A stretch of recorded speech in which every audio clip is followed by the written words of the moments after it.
Hello students, welcome back in your not more than 10 session. Today we are starting with our new chapter, that is fiber to fabric. Students, you already know what is a fiber and what is a fabric. Fiber is only a thin thread or a filament like structure, whereas fabric is the combination of many fibers or a bundle of many fibers. Students, now let's start reading this chapter. Paheli and Bujo won the first prize in a science quiz competition held at their school. They were very excited and decided to use prize money to buy clothes for their parents. When they saw a large variety of cloth material, they got confused. The shopkeeper explained that some cloths or fabrics were cotton, while others were synthetic. He also had woolen mufflers and shawls. There were many silk saris as well. Paheli and Bujo felt very excited. They touched and felt these different fabrics. Finally, they bought a woolen muffler and a cotton sari. After their visit to the cloth shop, Paheli and Bujo began to notice various fabrics in their surroundings. They found that bed sheets, blankets, curtains, tablecloth, towel and dusters were made from different kind of fabrics. Even their school bags and the gunny bags were made from some kind of fabric. Gunny bags means carry bags. They tried to identify these fabrics as cotton, wool, silk or synthetic. Can you identify some fabrics? So students, over here the school bags are mainly made up of synthetic material. Similarly, the gunny bags are made up of jute. Then when we talk about the cotton sari, it is made up of cotton fiber, and woolen muffler is made up of wool. Students, in this story we have learnt that the different type of fibers that we get to know in this story and how and the examples of those materials. Now let's see variety in fabrics. Visit a nearby tailoring shop, collect cuttings of fabric left over after stitching, feel and touch each piece of fabric. Now try to label some of the fabrics as cotton, silk, wool or synthetic after asking for help from the tailor. Do you wonder what these different fabrics are made up of? When you look at any fabric, it seems a continuous piece. Now look at it closely. What do you notice? So students, what it is given over here in this activity, that different fibers have different type of texture. I am writing it over here. You can also copy it and you can note it down in your NCERT. The activity says that different fibers have different types of textures. Now let's see the next one, that is activity 2. Select a piece of cotton fabric you labeled in activity 1. Now if you are taking cotton fabric, you have to select it. Now try to find a loose thread or yarn at one of the edges and pull it out. Now it is saying that you have to pull out the edges, the yarn. Okay, now at one of the edges and pull it out. If no loose yarns are visible, you can gently pull one out of the pin or needle. ऐसे थोड़े थोड़े बाहर निकले हुए हैं. If you can pull it out, you can pull it. Otherwise you can use a needle also to pull out. We find that fabric is made up of yarns arranged together. So students, I am writing it over here. This means this line is important, so I am underlining. You also can underline in your NCERT that fabric is made up of yarns which are arranged together. Now what are these yarns made up of? Now in the next activity we will be probably finding out that what are these yarns made up of. So see activity 3. Take out a yarn from piece of cotton fabric. Place this piece of yarn on the table. Now press one end of the yarn with your thumb. Scratch the other end of the yarn along its edge with your nail as shown. एक तरफ से आपको press करना है, दूसरी तरफ से आपको इस नाखून से you have to remove it. Now what will be happening is, you see over here, finally you will see, do you find that at this end the yarn splits up into thin strands? So we can write over here a conclusion that fiber is made up of yarn. See, many fibers constitute a yarn and many yarns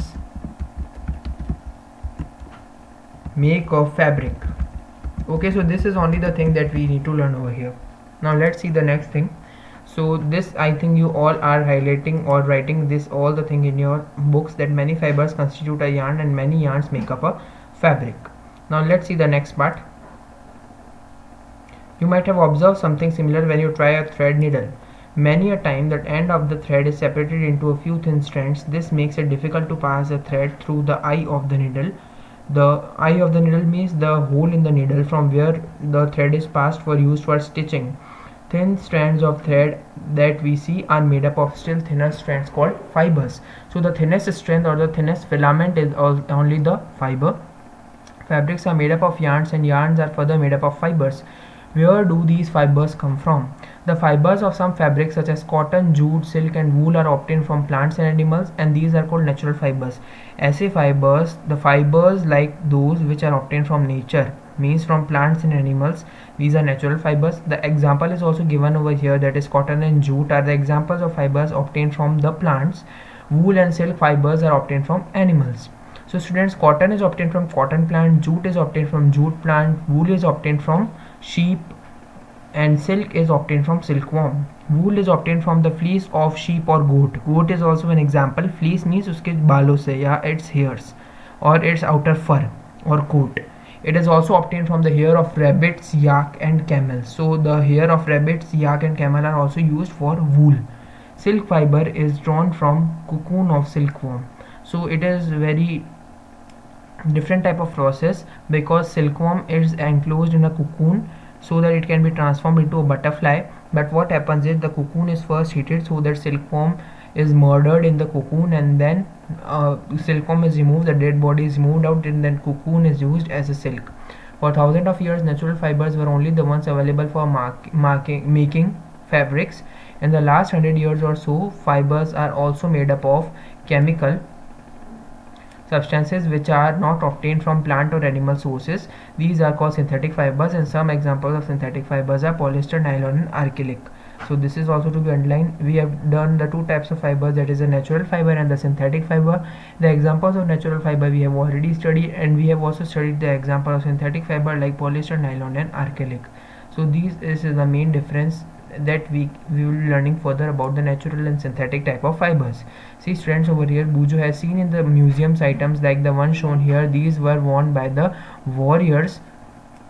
He wants to know if these are made up of some kinds of fibers. So students, this question is a little bit tricky and you are not knowing this, but this is to be learned that the fibers from which the warrior dress is made up of, basically it is nothing but muka fibers, and this is most popular in New Zealand.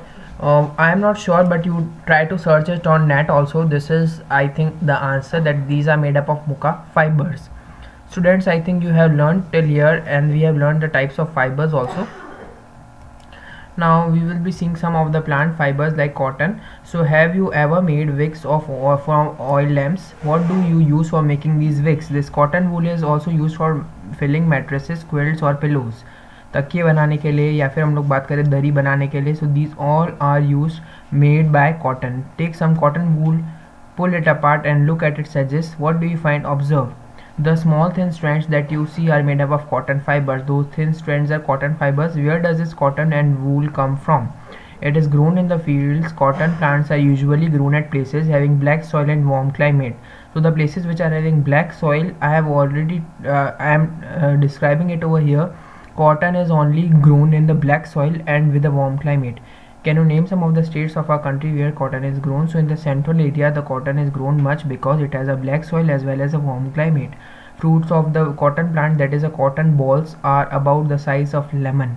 So these are actually the fruit of cotton plant and of size of lemon. After maturing, balls burst open and the seeds covered with the cotton fibers can be seen. So these balls burst, and then cotton fibers along with cotton seeds are seen in this bursted balls hanging on the plant. Have you ever seen a cotton field that is ready for picking? It looks like a field covered with snow. From these balls, cotton is usually picked by hand. Fibers are then separated from seeds by combing. You can see this in picture. Combing is done to separate seeds and fibers, and this process is called ginning of fiber, and ginning was traditionally done by hand, and these days machines are also used for ginning. So basically we use an iron comb over here to separate the cotton balls, to separate the cotton fibers from the cotton seeds, and these all are inside the cotton balls, means cotton balls are bursted, and on its layer the cotton fibers along with seeds are formed. So I hope that you have learned many things, and our not more than 10 session has been ended. In the next video we will discuss jute. Thank you.